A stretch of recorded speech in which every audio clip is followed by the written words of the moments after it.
लक्ष्मण मुनि संगा।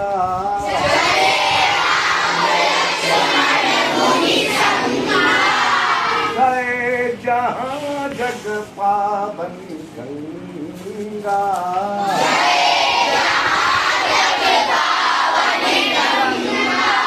गाधि सुनु सब कथा सुनाई।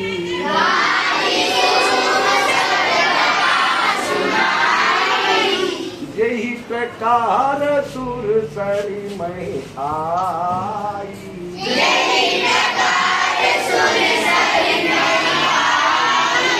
और चले राम लक्ष्मण मुनि संगा।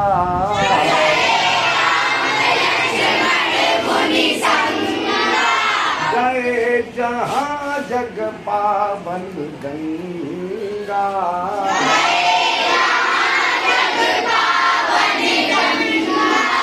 गाधि सुनु सब कथा सुनाई।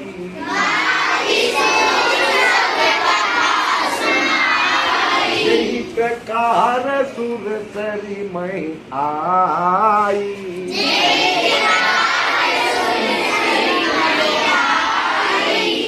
देखो हम आप लोगों को बता चुके हैं कि अहिल्या जहाँ पत्थर की बनी हुई पड़ी थी, वहां विश्वामित्र राम और लक्ष्मण पहुंच गए। राम ने उस पत्थर के ऊपर अपना पैर रखा, वो फिर से स्त्री बन गई और अपने पति के लोक को चली। उसका उद्धार करके राम और लक्ष्मण मुनि विश्वामित्र के साथ आगे बढ़े। अब एक क्वेश्चन बता दो, तब हमें पता लगे हाँ तुमने ठीक से सुनी है। कहाँ को जा रहे थे राम और लक्ष्मण और मुनि? बताओ बेटा। हाँ? जनक जी के जनकपुर जा रहे थे। क्यों जा रहे थे बताओ? सर वहाँ पे धनुष का धनुष यज्ञ हो रहा था। वहाँ पर धनुष यज्ञ हो रहा था, उसे देखने के लिए राम और लक्ष्मण जनकपुर जा रहे थे। रास्ते में अहिल्या का उद्धार किया। अहिल्या का उद्धार करके फिर आगे बढ़े और वहां पहुंच गए जहां गंगा बह रही, यानी गंगा के पास पहुंच गए जहां जग पावन। गाधि सुनु सब कथा सुनाई।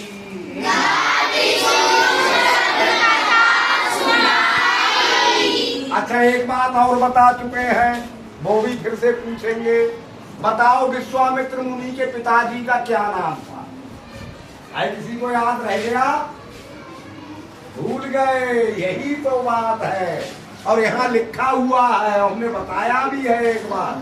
गाधि तनय मन चिंता व्यापी। ये गाधि तनय, गाधि के पुत्र। तो विश्वामित्र के पिताजी का नाम था गाधि। क्या नाम था? अब याद रखना, मत भूलना। गाधि सूम यानी गाधि के पुत्र विश्वामित्र जी ने सब कथा सुनाई, पूरी कथा बताई। यही प्रकार सुर सरी में आई।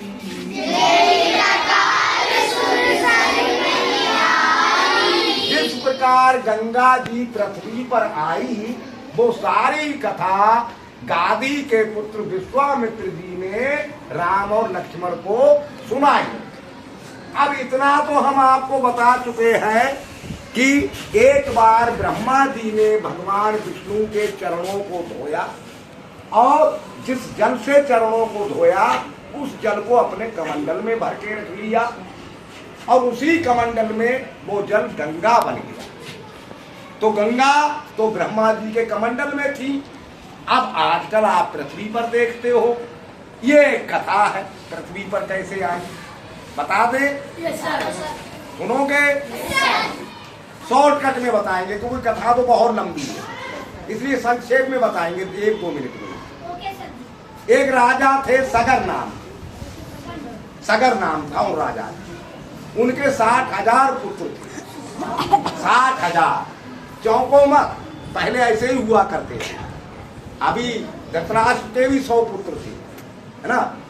60,000 बेटे थे, तो जिसके 60,000 बेटे हों वो तो ताकतवर हो जाएगा, उसका अहंकार कहाँ समाएगा। तो उन्होंने अश्वमेध यज्ञ किया। अश्वमेध यज्ञ का मतलब होता है घोड़ा छोड़ा जाता है, उस घोड़े को जो नहीं पकड़ता है जिस देश का राजा, तो उसे उस राजा के कहे अनुसार कार्य करना पड़ता है। अब जैसे घोड़ा छोड़ा, किसी देश में गया, उस राजा ने नहीं पकड़ा, चला जाने दिया, तो इसका मतलब ये हो गया कि उस राजा को उसकी गुलामी मंजूर है, वो उसका गुलाम बन जाता। पकड़ लेता था तो युद्ध होता था, जो जीतता वही राजा बनता, जो हारता वो उसका गुलाम बनता था, ये होता था। तो अश्वमेध यज्ञ का घोड़ा छोड़ दिया। अश्वमेध यज्ञ के घोड़े को कुछ चोरों ने पकड़ा, राजा ने तो किसी ने नहीं पकड़ा, कुछ चोरों ने पकड़ के और उसे कपिल मुनि के आश्रम में छुपा दिया। वहां कपिल मुनि तपस्या कर रहे थे, उस आश्रम में उस घोड़े को छिपा दिया। वो 60,000 पुत्र राजा सगर के घोड़े को ढूंढते ढूंढते उसी आश्रम में पहुंच गए। उन्होंने समझा ये कोई चोर है, जो तपस्या कर रहा है, ये कोई संत नहीं है, कोई चोर है, भेष बना लिया, बहरूपिया बन के छुप रहा है, साधु के भेष में अपने आप को छिपा रहा है। इसलिए वो उसे गाली गलौज देने लगे, चोर समझ के, घोड़े को चुराने वाला समझ के, उसकी उनकी बेइज्जती करने लगी। तब उनकी तपस्या भंग हो गई और उन्होंने वो 60,000 के 60,000 बेटे भस्म कर दिए, जला दिए, राख बना दिए। 60,000 के 60,000 वहीं जलकर राख हो गए। अब समस्या ये थी कि इनका उद्धार कैसे हो। तो किसी ने बताया इनका उद्धार तब हो सकता है जब गंगा पृथ्वी पर आए और इनकी भस्म को बहाए। गंगा ही इनकी भस्म को बहा सकती है और कोई उपाय नहीं है।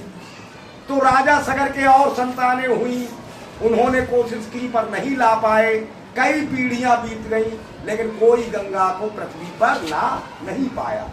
कई पीढ़ियां बीतने के बाद एक भगीरथ नाम की संतान उनके हुई। भगीरथ ने कोशिश की गंगा को पृथ्वी पर लाने की। उन्होंने कई सालों तक एक पैर पर खड़े होकर ब्रह्मा जी की तपस्या की। ब्रह्मा जी प्रसन्न हुए।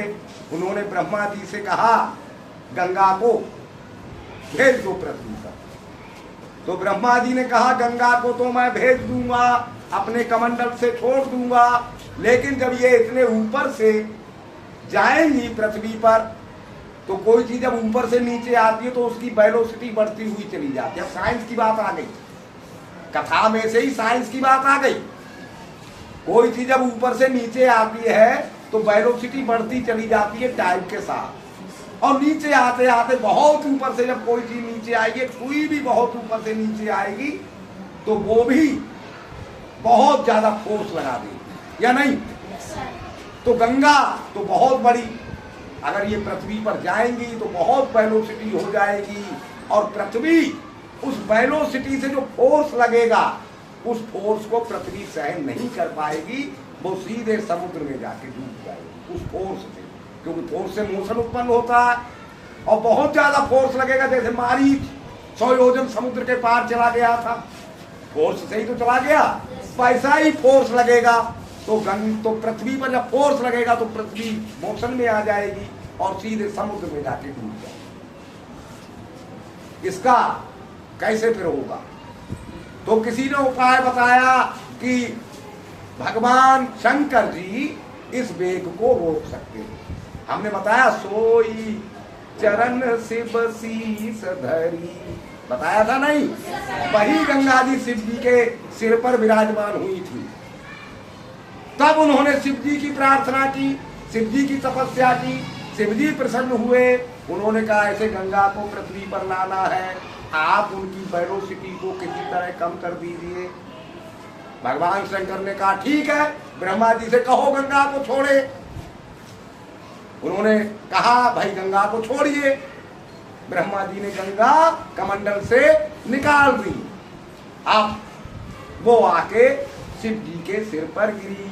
शिव जी की लंबी लंबी जटाएं वो उनमें उलझ गई और फ्रिक्शनल फोर्स ने गंगा जी को जटाओं में ही रोक लिया। भाई जब सिर पे गिरी लंबी लंबी जटाएं तो फ्रिक्शनल फोर्स लग गया या नहीं लग गया? लग गया। और फ्रिक्शनल फोर्स किसी भी वस्तु की स्पीड को कम कर देता है या नहीं? तो इस प्रकार गंगा ब्रह्मा जी के कमंडल में पहुंची थी, वो भी कारण बता दिया। शिव जी के सिर पर कैसे आई, वो भी कारण बता दिया। अब फ्रिक्शनल फोर्स से उन्होंने अपने जटाओं में ही गंगा को उलझा लिया। और फिर बताओगे अब मोशन के कौन से ला से उन्होंने गंगा को फिर छोड़ा? वो तो उलझ गई जटाओं में। जैसे तुम नहाते हो तो पानी पूरा नहीं निकलता, यानी उनके सिर पर गंगा ऐसे थी जैसे 2-4 बूंद पानी, ये मान के चलो। ठीक, तुम नहाते हो तो तुम्हारे सिर पर पानी रह जाता या नहीं रह जाता नहाने के बाद भी है? तो अब शिव जी के सिर पर गंगा आ गई। उन्होंने मोशन के कौन से ला से गंगा को पृथ्वी पर भेजा? बताओ। हाँ बताओ। गुड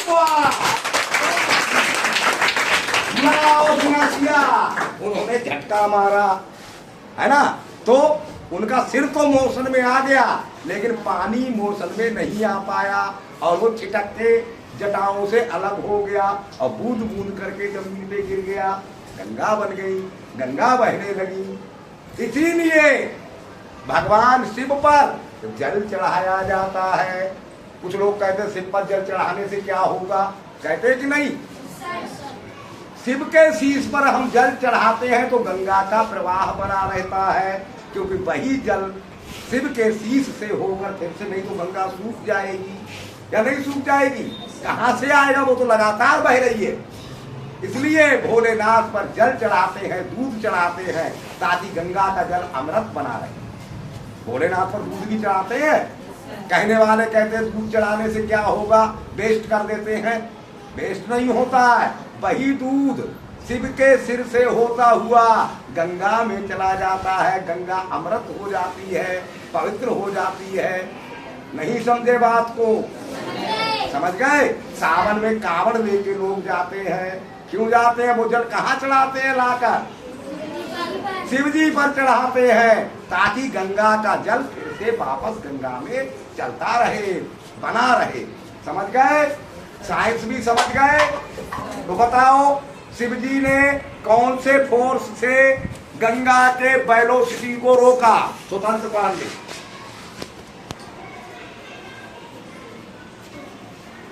भूल गए, कथा सुनते सुनते साइंस भूल गए। बताओ। फ्रिक्शनल फोर्स से, जटाओं के द्वारा फ्रिक्शनल फोर्स लगा। मोशन के कौन से लॉ से गंगा जी को अपनी जटाओं से आजाद कर दिया? लॉ ऑफ इनर्शिया से आजाद कर दिया। तो है ना कथा में भी साइंस? Yes sir. या नहीं है? Yes sir. लोग कहते हैं कथा सुनने से क्या होगा? कथा सुनो, उसकी साइंस को समझो, साइंस भी मजबूत होगी, बुद्धि भी सुधरेगी, अकल भी आएगी।